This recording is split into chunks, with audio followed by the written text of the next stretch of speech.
భద్రాద్రి కొత్తగూడెం జిల్లా అశ్వాపురం మండలం కుర్వపల్లి కొత్తూరు గ్రామంలో ప్రభుత్వ ప్రాథమిక పాఠశాలలో ఉపాధ్యాయులను నియమించలేదని, ఉన్న ఒక్క ఉపాధ్యాయుడు అనారోగ్యంతో బాధపడుతూ స్కూల్కి వస్తున్నాడని విద్యార్థుల తల్లిదండ్రులు నిరసన తెలుపుతూ పాఠశాల గదులకు మెయిన్ గేట్కు తాళాలు వేసి నిరసన తెలియజేశారు. ఈ సందర్భంగా పేరెంట్స్ మాట్లాడుతూ గిరిజన పాఠశాలపై ప్రభుత్వం నిర్లక్ష్యంగా ఉంటుందని, 5వ తరగతి వరకు ఉన్న ఈ స్కూల్లో 48 విద్యార్థులకు ఒక్కరే ఉపాధ్యాయుడు ఎలా పాఠాలు చెబుతారని, మాకు ఎలాగూ చదువు రాదు, మేము కూలీ నాలి చేసుకుని మా జీవితాలను గడుపుతున్నాము, కనీసం మా పిల్లలైనా చదువుకుని బాగుపడతారని స్కూల్కి పంపిస్తే ప్రభుత్వ నిర్వాకం ఇలా ఉంది. ఇక్కడి నుండి బదిలీపై వెళ్లిన ఉపాధ్యాయుల స్థానంలో కొత్తవారు రావాలి కాని ఇంతవరకు రాలేదు.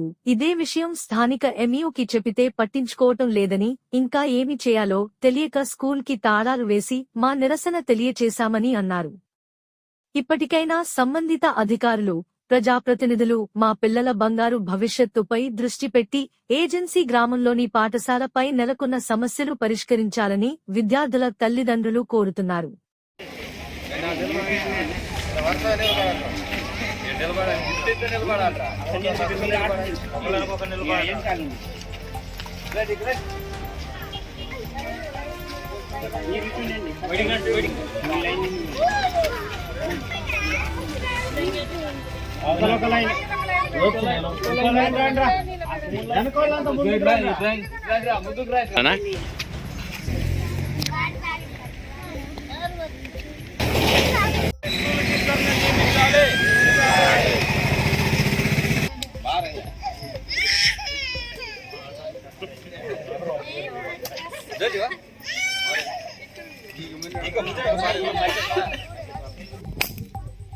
ఇవాళ డిక్టేషన్ ఇచ్చారు.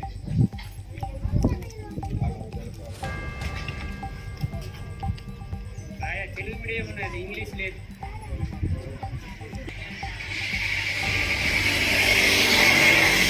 ఏంటి ప్రాబ్లం ఏంటి మీ స్కూల్లో? స్కూల్ స్టార్ట్ అయ్యి 2 నెలలు అవుతుంది. ఒక్కరిదే టీచర్ ఇచ్చారు. 2 రిలీవ్ మీద వెళ్ళింది కూడా వాళ్ళ ఫీజులు ఇంతవరకు ఇవ్వలేదు. పిల్లలు కనీసం చదవడం రావట్లేదు, రాయడం కూడా రావట్లేదు. ఒక టీచర్ స్కూల్లో ఒక క్లాస్ రూమ్ చెప్తే మిగతా వాళ్ళంతా బయట ఆడుకుంటున్నారు. గత నెల 20వ తారీఖు ఎంఈఓ గారికి చెప్తే ఒక టీచర్ పంపిస్తామన్నారు. ఇంతవరకు ఏమి అసలు ఒక టీచర్ కాదు, ఎవరు కూడా పంపించలేదు. మరి పిల్లల భవిష్యత్తు ఏమైతే ఏజెన్సీ కాబట్టి రేపు షెడ్యూల్ పెడతాను. అదే షెడ్యూల్ అయితే కానీ ఇంకా వేరే చోట అయితే అడిగినామంటే టీచర్స్ కానీ ఏదైనా పంపిస్తారు. మరి ఇక్కడ ఏజెన్సీ కాబట్టి ఎవరు అడగారు, అడవిలోకి ఎవరు రారు. వాళ్ళ జీవితం ఏమైతే మాకేంది అన్న నిర్లక్ష్య ధోరణితో ఇలా చేస్తున్నారు.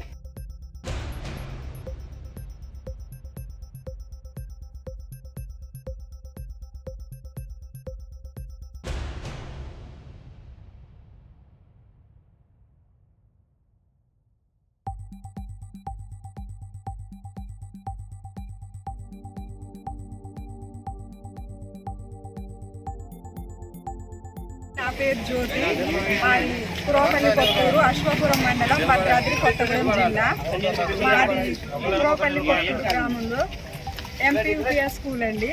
మా స్కూల్లో 3 టీచర్స్ ఉండాలి సార్. ఇంతవరకు ఒక్కరే టీచర్ ఉన్నారు. స్కూల్ స్టార్ట్ అయ్యి 2 నెలలు అవుతుంది. 2 నెలలు పూర్తయినా కానీ ఒక్కరే సార్ ఉన్నారు. ఇంతమంది పిల్లలకి ఒకసారి ఎలా చెప్పగలరు సార్? చెప్పలేరు కదా. ఆ సార్ కూడా అనారోగ్యం వల్ల సరిగ్గా చెప్పలేకపోతున్నారు. అయితే ఇంతకుముందు పైన 2-3 సార్లు మీటింగ్లో చెప్పాము. ఎంఈఓ సార్ చెప్తే సార్ అన్నారు కదా, 1 నెలలోపు నియమిస్తామమ్మా టీచర్లని చెప్పారు సార్. అయితే ఇంతవరకు ఒక టీచర్ని కూడా నియమించలేదు సార్.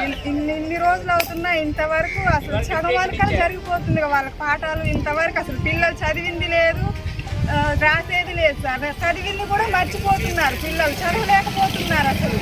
అంటే మా ఏజెన్సీ మారుమూల ప్రాంతాల్లో ఇంకా చూడనా సార్ స్కూళ్ళ పైన మా పిల్లలు మాకే చదువు లేదు, కనీసం మా పిల్లలైనా చదివి వాళ్ళ భవిష్యత్తులో బాగుపడాలన్న ఆలోచనతో స్కూల్కి సార్ మేము పంపించేది. అలాంటి స్కూల్లో ఇంతవరకు ఒక్కరే సారు ఇంతమంది పిల్లలకి చెప్పలేకపోతున్నారు. టీచర్స్ ఉండే దగ్గర ఒక్కరే సార్ ఉండి చెప్పలేకపోతున్నారు. ప్లస్ ఇక్కడున్న సార్లని ట్రాన్స్ఫర్ చేశారు. ఇంతవరకు వాళ్ళ ప్లేస్లో కొత్త టీచర్స్ని నియమించలేదు సార్. సార్. అయితే మా పిల్లలు నేర్చుకోవాలి, భవిష్యత్తులో బాగుపడాలని మేము స్కూల్కి పంపిస్తే మాకు ఇలా టీచర్స్ లేక ఇబ్బంది పడుతున్నారు మా పిల్లలు. అంటే గవర్నమెంట్ స్కూల్లో ఇంత నిర్లక్ష్యమా సార్? మా పిల్లలకి చెప్పరా సార్? పాఠాలు చెప్పరా? టీచర్లను పెట్టారా సార్? పాఠాలు చెప్పి మా పిల్లలు కూడా బాగుపడాలనే ఆలోచన మీకు లేదా సార్?